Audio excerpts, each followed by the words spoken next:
Hi everyone, Mohan physics academy पे आज हम लोग नीट 2022 के आए हुए प्रॉब्लम्स एंड सॉल्यूशंस को डिस्कस करेंगे, जिसमें ये पार्ट 1 है, जिसमें हम लोग क्वेश्चन 1 से 13 तक डिस्कस करेंगे। ये सभी क्वेश्चंस पेपर्स के डिफरेंट डिफरेंट कोड है, तो उनमें से एक कोड को हमने उठाया है, जिसमें देखिए सवाल को शुरू करते हैं। जो पहला सवाल था वो मूविंग चार्ज और मैग्नेटिज्म से है, तो हमें चैप्टर से ऑलरेडी लिख रखा हूँ और सवालों को हमने लिखा है। अब सवालों को आप देख के और किस चैप्टर से है आप उसको जज करके आप कौन सा कॉन्सेप्ट लगेगा, कौन से फॉर्मूले यूज होंगे, आप देख सकते हो। तो चलिए देखिए आज के सवाल को हम लोग शुरू करते हैं। क्या सवाल है? A long solenoid of the radius 1 mm has 100 turns per mm. If 1 ampere current flow in the solenoid, the magnetic field instant at the center of the solenoid is. चूंकि हमें ये बात पता है कि सेंटर में हो या, क्योंकि हम लोग लॉन्ग सोलेनॉइड जो लेते हैं उसकी वजह से जो मैग्नेटिक फील्ड होता है यूनिफॉर्म होता है हर जगह, ठीक है। ये ऐसे उनका डायरेक्शन कुछ इस तरीके से, ठीक है, ये करंट के डायरेक्शन पे डिपेंड करेगा। तो कितना होता था अगर आपको याद हो तो mu not an into I, mu naught होता है अगर कोई मीडियम अंदर नहीं है तो, ठीक है। तो म्यू नॉट की वैल्यू रखते हैं, देखिए हम लोग 4 पाई इंटू 10⁻⁷ चूंकि एन एन क्या होता है, number of turn per unit length, चूंकि 100 टर्न दिया गया है और कितने 1 mm पर mm है, तो इसको मैं एसआई में कन्वर्ट करूंगा, 10⁻³ पर मीटर होगा। क्लियर, ऐसे कर लेता हूँ। इनटू आई, आई की वैल्यू कितनी, 1 एम्पेयर। देखिए कितना होगा, ये सिंपल सा कैलकुलेशन है, 4 पाई 10⁻⁷ और ये हो जाएगा 10⁻+5 इंटू 1, जिनको आप लिखोगे 4 इंटू 3.14 इंटू 10⁻⁻² टेस्ला, जिनको सॉल्व करेंगे तो बी की वैल्यू कितना आएगा, देखिए 4×3=12 और डेसिमल 14×4=56, ठीक है, इंटू 10⁻⁻² टेस्ला। तो कौन सा ऑप्शन सही है, B is the right option. Clear है। अगला सवाल देखिए हम लोग क्या देखते हैं। A biconvex lens has the radii of the curvature 20 centimetre each, दोनों का जो कर्वेचर है उसका रेडियस है 20 centimetre. If the refractive index of the material of the lens is 1.5, the power of the lens is, हमसे पूछा गया। अगर आपको याद हो तो पावर क्या होता है 1/f, और किसी भी ये लेंस कैसा अपने पास बाइकॉन्वेक्स लेंस है ऐसे, जिसका रेडियस दोनों सरफेस का, ये इसको मैं R1 और इसको मैं R2 R1 दोनों एक ही वैल्यू, कुछ भी आप बोल दो, ये R1 बोल दीजिए और ये मैं R2 बोल देता हूँ, दोनों सेम है, जितना कितना है 20 सेंटीमीटर। क्लियर है। और जिसका रिफ्रैक्टिव इंडेक्स है म्यू की वैल्यू 1.5 है। तो बाई कन्वेक्स लेंस का, या फिर मैं ऐसे बोलूँ कि जो फोकल लेंथ का लेंस मेकर फॉर्मूला हम लोगों ने पढ़ा है, कितना पढ़ा है, μ-1, ये तब जब एयर हो, ठीक है, और 1/R1 - 1/R2 with sign convention. तो 1/f की वैल्यू लिखूंगा, देखिए म्यू की वैल्यू कितनी 1.5, सराउंडिंग एयर है तो इसलिए हमने ये यूज किया है। 1/R1, R1 की वैल्यू कितनी +20, ठीक है। R1 इधर कर, ये रेज ऐसे जा रही होंगी, मान लीजिए, देखिए मैं ऐसे रेज का डायरेक्शन दिखाता हूँ, तो R1 प्लस होगा, R2 माइनस में होगा, तो ये -20। क्लियर। तो इनको सॉल्व करिए, देखिए तो ये पहला वाला जो आएगा सोल्यूशन 5/10 इंटू ये माइनस माइनस प्लस हो जाएगा तो 2/20 हो जाएगा, ठीक है। तो जिनको मैं सॉल्व करूंगा तो देखिए 2 5 से 5 गया तो ये 1/20 आया। तो 1/f की जो वैल्यू आई तो f कितना आया अपने पास 20 सेंटीमीटर। तो पावर कितना आएगा, देखिए 1/f होता है। कब, अगर ये मीटर में होता है और ये भी फिर मीटर में रखेंगे, तो अगर इसको मैं 100 सेंटीमीटर में रखूंगा तो f भी किस में होगा, सेंटीमीटर में होगा। तो मैं लिखूंगा, देखिए 100/20, तो कितना हो जाएगा +5 डायोप्टर। क्लियर है। तो क्या होगा अपना आंसर, +5 डायोप्टर यूनिट। तो कौन सा ऑप्शन सही है अपने पास, सेकेंड ऑप्शन सही है, ठीक है। देखिए तीसरा सवाल क्या है। Let T1 and T2 be the energy of an electron in the first and second excited state of the hydrogen atom respectively. According to the Bohr's model of an atom, the ratio of T1 and T2. अगर आपको total energy किसी भी electron का किसी भी orbit में याद हो तो हम लोग लिखा करते थे -13.6 Z² एन स्क्वायर। चूंकि ये हाइड्रोजन एटम की ही बात कर रहा है तो उसकी वैल्यू 1 हो जाएगी, तो मैं लिखूंगा माइनस 13.6 बाई एन स्क्वायर। चूंकि ये फर्स्ट एक्साइटेड स्टेट की बात किया है तो एन की वैल्यू 2 हो जाएगी। सेकेंड एक्साइटेड स्टेट की बात करेंगे तो एन की वैल्यू 3 हो जाएगी। तो T1 की वैल्यू में लिखूंगा, देखिए कितना हो जाएगा, माइनस 13.6। अब एन की वैल्यू कितनी, 2 का स्क्वायर। T2 की जो मैं वैल्यू लिखूंगा minus 13.6 divided by n is equal to 3, तो 3 का स्क्वायर। चूंकि मुझे दोनों का रेशियो चाहिए, तो ये क्या हो जाएगा, देखिए T1 बाई T2 को डिवाइड कर दीजिए, तो ये माइनस 13.6, 2 का स्क्वायर, फिर से माइनस 13.6, उसको 3 को ऊपर भेज देता हूँ, 3 का स्क्वायर। तो ये दोनों माइनस माइनस को उड़ा दीजिए, ये और ये 13 से गया तो बचेगा कितना, 9:4। तो कौन सा ऑप्शन सही है अपने पास, 9:4, ये थर्ड ऑप्शन है सही। ठीक है, चलिए अगले सवाल को हम लोग देखते हैं।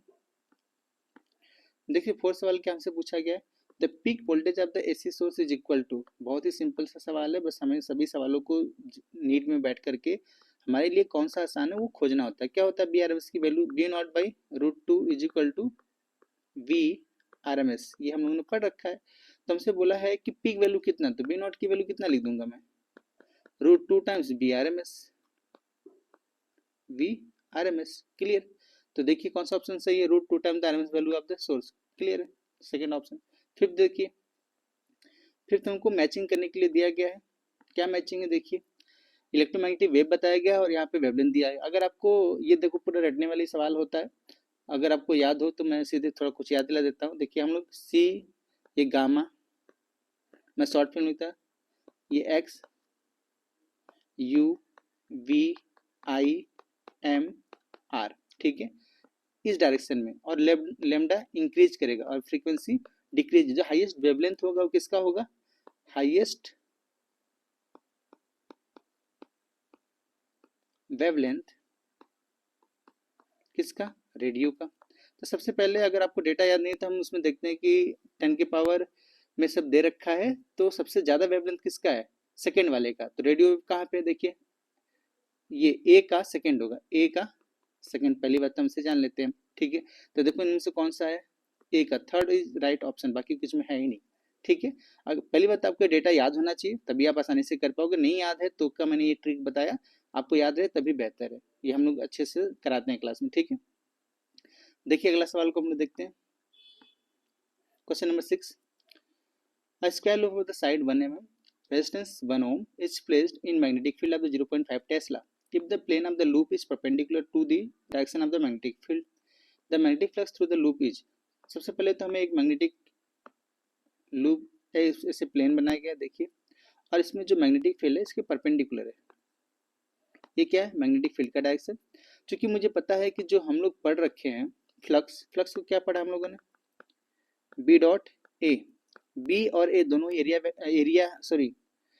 वेक्टर क्वांटिटी, तो मैं इनको ओपन करूंगा तो डॉट प्रोडक्ट को क्या लूंगा, B A cos theta, where theta is angle between magnetic field and area vector. Clear है। तो देखिए अब हमको बोला गया था कि जो मैग्नेटिक फील्ड है वो प्लेन के परपेंडिकुलर हमने बना दिया, तो इसका जो एरिया वेक्टर होगा या तो ऊपर होगा या तो नीचे होगा, ये एरिया वेक्टर। ठीक है, तो दोनों के बीच का एंगल कितना, 0 डिग्री, तो थीटा की वैल्यू कितना, 0, तो अब वैल्यू सीधे लिख देते हैं फाई की। तो क्या लिखेंगे हम, देखिए मैग्नेटिक फील्ड 1/2 टेस्ला इंटू ए, एरिया कितना, एल स्क्वायर, एरिया कितना एल स्क्वायर, चूंकि 1 mm ही का दे रखा है अपने को, तो ये 1 मीटर, तो 1 का स्क्वायर इसका 1 मीटर स्क्वायर आ जाएगा। तो हम लोग सीधे एरिया की वैल्यू देते हैं 1 मीटर स्क्वायर इंटू थीटा की वैल्यू कितना, 0, तो ये अपने पास फ्लक्स कितना आ जाएगा, 0.5 टेस्ला। सिंपल सा आंसर है, तो कौन सा होगा, सॉरी टेस्ला में से ऐसे बोलो या आप वेबर बोल दो, हमको वेबर यूनिट दिया गया है तो वेबर। क्लियर है, नहीं तो टेस्ला मीटर स्क्वायर। कौन सा ऑप्शन है अपने पास, पहला ही ऑप्शन सही है। ठीक, देखिए 7वां सवाल को हम लोग देखते हैं। 7वां सवाल हमसे क्या पूछा गया है, हमसे पूछा गया है in the given circuit ABC, the potential drop across the two PN junctions are equal. कौन से सर्किट डायग्राम में जो पोटेंशियल ड्रॉप है पीएन जंक्शन के क्रॉस सेम होगा? देखो, अगर मैं आपसे बातें करूं, अगर पोटेंशियल ड्रॉप सेम हो तो सबसे पहले अगर मुझे देखो पूरे सर्किट में कहीं रेजिस्टेंस नहीं लगा हुआ, ठीक है, तो अगर ये डायोड कंडक्ट कर गए, चूंकि रियल डायोड है या आइडियल हमको ऐसा कुछ बताया नहीं गया, तो हम यही मान के चलते कि जैसे डायोड बनते हैं वैसे ही होंगे, ठीक है।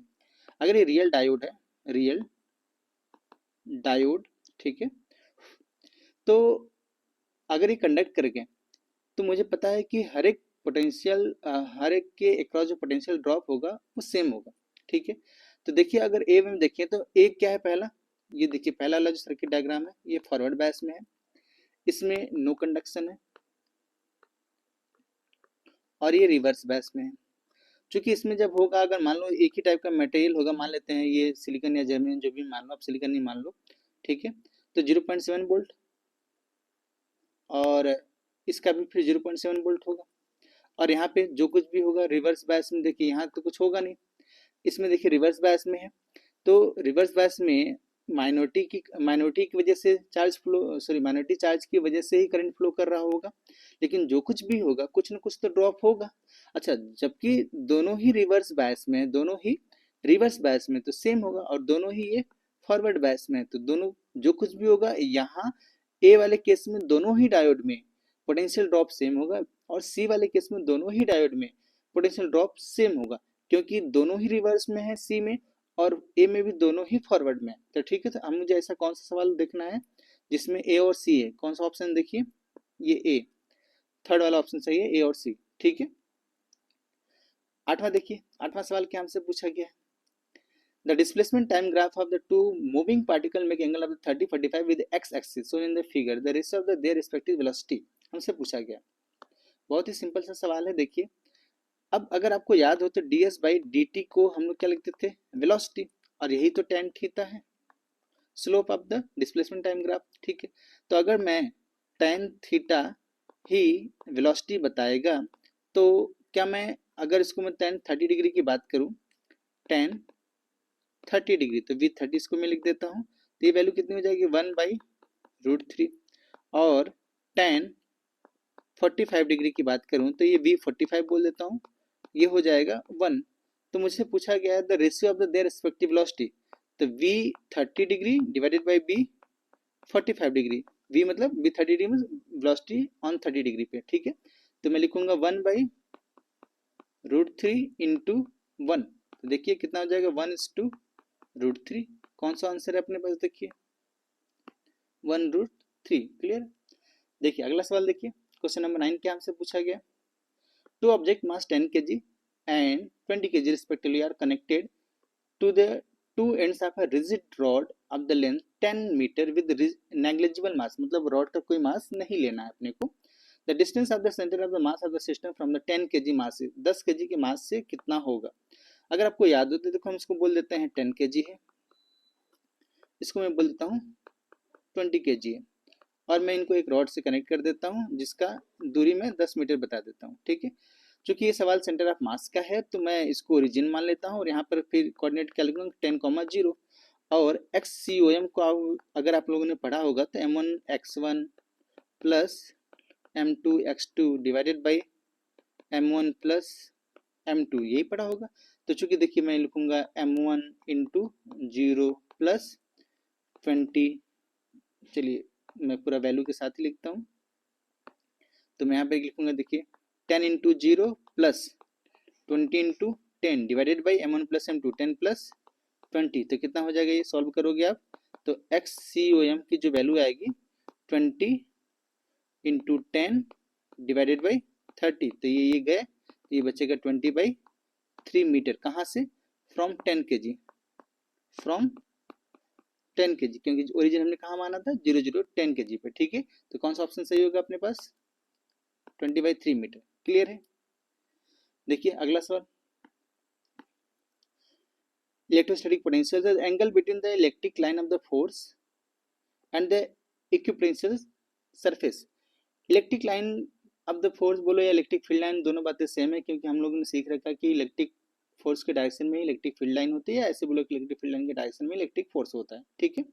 और हम लोगों ने ये भी पढ़ा था कि कोई भी जो इक्विपोटेंशियल सरफेस होता है, जैसे मान लो एक मैं कंडक्टर की ही बातें करता हूँ, तो अगर इसके पॉजिटिव चार्ज है या नेगेटिव चार्ज मानो, पॉजिटिव चार्ज मानता हूँ, तो मुझे हम लोगों ने पढ़ा था कि electric field will be always perpendicular to the surface, यही तो पढ़ रखा है, ठीक है। जैसे मान लीजिए मैं यूनिफॉर्म इलेक्ट्रिक फील्ड ऐसे कंसीडर करता हूँ इस तरीके से, तो मैं आपसे बोलूँ कि ड्रॉ इक्विपोटेंशियल सरफेस, तो हम लोग ने देखिए ऐसे सीख रखा है। तो हमने ये भी सीखा कि इक्विपोटेंशियल सरफेस पे इलेक्ट्रिक फील्ड लाइन क्या होगा, इक्विपोटेंशियल सरफेस पे इलेक्ट्रिक फील्ड क्या होगा, परपेंडिकुलर, क्लियर है। तो कौन सा ऑप्शन है, 90 डिग्री, क्लियर। देखिए अगला सवाल, अगले सवाल को हम लोग देखते हैं। क्वेश्चन नंबर 11 को देखिए, the initial tension of stretched string is double, then the ratio of the initial final speed of the transverse wave along the string. अगर आपने वेव पढ़ा होगा तो उनमें आपने एक बात ध्यान दिया होगा कि ट्रांसवर्स वेव का जो स्पीड दिया जाता है, या स्ट्रिंग वेलोसिटी जो दी जाती है, टी डिवाइडेड बाई म्यू होता है। म्यू क्या है, ये क्या है, मास डेंसिटी है, mass density, mass density means mass per unit length, ठीक है। अच्छा ये टी क्या है, टेंशन है ऑफ स्ट्रिंग, यही सीखा हम लोगों ने। क्योंकि अगर मैं इनिशियल कंडीशन की बात करता हूँ तो इनिशियल कंडीशन में टी बाई म्यू ऐसे बोल देता हूँ मैं, ठीक है। और सेकंड फाइनल कंडीशन की बात करता हूँ जिसको मैं V2 बोल रहा हूँ, तो उसमें डबल हो जाता है, 2T हो जाता है, और म्यू सेम है, रस्सी वही है, ठीक है। तो अब उनका मुझे रेशियो पूछा गया, तो मैं V1 बाई V2 कर देता हूँ, देखिए तो कितना आएगा, T by mu divided by 2T by mu. तो इनको सॉल्व करोगे आप, तो ये 1/√2 आ गया, टी बाई म्यू टू में उड़ जाएंगे, तो बचेगा कितना, 1/√2। तो कौन सा ऑप्शन सही है अपने पास, third is the right option, clear है। क्वेश्चन नंबर 12 को देखिए, when two monochromatic light of the frequency f and f/2 are incident on the photoelectric metal, ठीक है, the stopping potential becomes vs/2 and vs मतलब stopping potential को denote करने का तरीका है बस। the threshold frequency for this metal is देखिए मैं अगर आपको बोलूं, जैसे मान लीजिए अपने पास ये मेटल है, मेटल सरफेस, और यहाँ पर लाइट इंसिडेंट होती है और यहाँ पे इजेक्ट होता है, और इसका मैं वर्क फंक्शन 5 बोल देता हूँ, ठीक है। तो फर्स्ट केस में अगर मैं देखूंगा तो इंसिडेंट फोटोन जो है HF है, आइंस्टाइन इक्वेशन को यूज करेंगे हम लोग, तो मैं लिखूंगा, देखिए ऐसे लिख देते हैं, HF-5 is equal to half mv² या EVS, ठीक है, E इलेक्ट्रॉन वोल्ट में स्टॉपिंग पोटेंशियल को, ठीक है। और ये जो भी अब एनर्जी लिखेंगे हम लोग इलेक्ट्रॉन वोल्ट में लिखेंगे। तो अगर मैं पहले केस की बात करूंगा तो लिखा गया HF-5 बोल देता हूँ, और स्टॉपिंग पोटेंशियल कितना है, VS/2, तो VS/2 लिख देता हूँ मैं, ये फर्स्ट इक्वेशन बोलता हूँ। दूसरे केस में HF/2 हो गया है, फ्रीक्वेंसी कितनी, आधी, और -5, और अपने पास क्या हो गया है, अब ये EVS हो गया, ठीक है, मतलब स्टॉपिंग पोटेंशियल डबल हो गया। देखिए दोनों इक्वेशंस, ये सेकंड इक्वेशन सब्ट्रैक्ट कर देता हूँ मैं इनको, क्यों, मुझे क्या चाहिए, फाई की वैल्यू चाहिए, अपने को क्या चाहिए, फाई की वैल्यू। तो मैं जब सब्ट्रैक्ट करूंगा तो ये आएगा अपने पास HF/2 is equal to EVS/2 में से आप माइनस ऐसे करोगे, ये प्लस हो जाएगा, ये माइनस हो जाएगा, ये माइनस हो जाएगा, तो माइनस EVS/2 आएगा, ठीक है। तो ये एक्चुअल में वैल्यू कितनी हो गई HF की, देखिए EVS माइनस में, ठीक है। अच्छा अगर अब मैं बोलूं HF की value minus EVS, put it in equation first, तो रखते हैं फर्स्ट इक्वेशन में, देखिए HF-5 is equal to EVS है, HF-5 is equal to EVS/2, तो HF-5 is equal to EVS/2। तो EVS की वैल्यू मुझे पता है माइनस HF है, तो मैं इसको लिख देता हूँ माइनस HF/2, देखिए तो ये HF plus HF/2 is equal to 5, तो 5 की वैल्यू कितनी आ गई अपने पास, 3HF/2 आ गया क्या। अच्छा 5 को मैं HF0 लिख सकता हूँ, थ्रेशोल्ड फ्रीक्वेंसी, इसको मैं लिख दूंगा 3 बाई 2HF। तो H और H चले जाएंगे तो F नॉट की वैल्यू कितनी आ जाएगी 3/2F। क्लियर है। तो थ्रेशोल्ड न्यूमेरिकली ये वैल्यू तो आ रही है,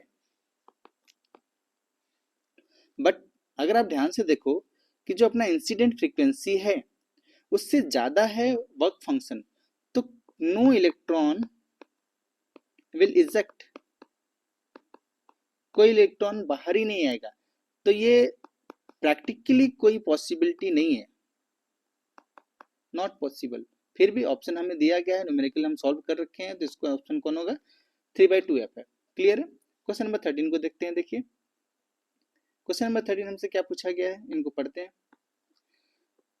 as the temperature increases the electrical resistance, चार ऑप्शन हमको दिए गए हैं। अच्छा, किसके बारे में बात किया गया, कंडक्टर्स के बारे में बात किया गया है और सेमीकंडक्टर्स के बारे में बात किया गया है। ठीक है। अगर आपको याद हो तो हम लोग कंडक्टर का अगर मैं रेजिस्टेंस टेम्परेचर के साथ लिखूं तो ऐसे लिखते हैं 1 plus alpha delta T, where alpha is coefficient of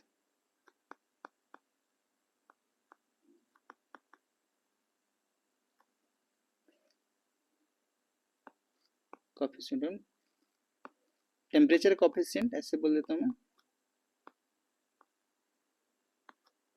for metal और अ कंडक्टर। क्लियर है। और अगर मैं सेमीकंडक्टर या इंसुलेटर के लिए बातें करूं तो 1 माइनस अल्फा डेल्टा टी हम लोगों ने पढ़ा है। तो जो टेम्परेचर कॉफिशिएंट है ये पॉजिटिव है और ये नेगेटिव है। किसके लिए है, सेमीकंडक्टर के लिए है या तो इंसुलेटर के लिए। क्लियर है। तो अगर आप बताओ अगर मैं टेम्परेचर बढ़ाऊंगा तो मेटल का रेजिस्टेंस बढ़ेगा, बट सेमीकंडक्टर और इंसुलेटर के लिए मैं जब टेम्परेचर बढ़ाऊंगा तो उसका रेजिस्टेंस घटेगा। तो increase for the conductor, decrease for the semiconductor, which option is right, second is the right option. Clear है। आई होप ये 1 to 13 क्वेश्चंस का सोल्यूशन आपको प्रॉपर समझ में आया होगा। अगर नहीं समझ में आया होगा तो आपको दोबारा से आप वीडियो को देखना, पॉज करके एक बार आपको ट्राई करना है समझने के लिए। बहुत ही आसान सवाल है। नीट में जब भी कभी ऐसे सवाल आते हैं आपको मीडियम सवाल बहुत ही मिलेंगे, तो आपको क्या करना है उन सभी क्वेश्चन से वैसे सवाल खोजने जो आपके लायक हैं और आप इजीली सॉल्व कर लोगे। Thank you for watching.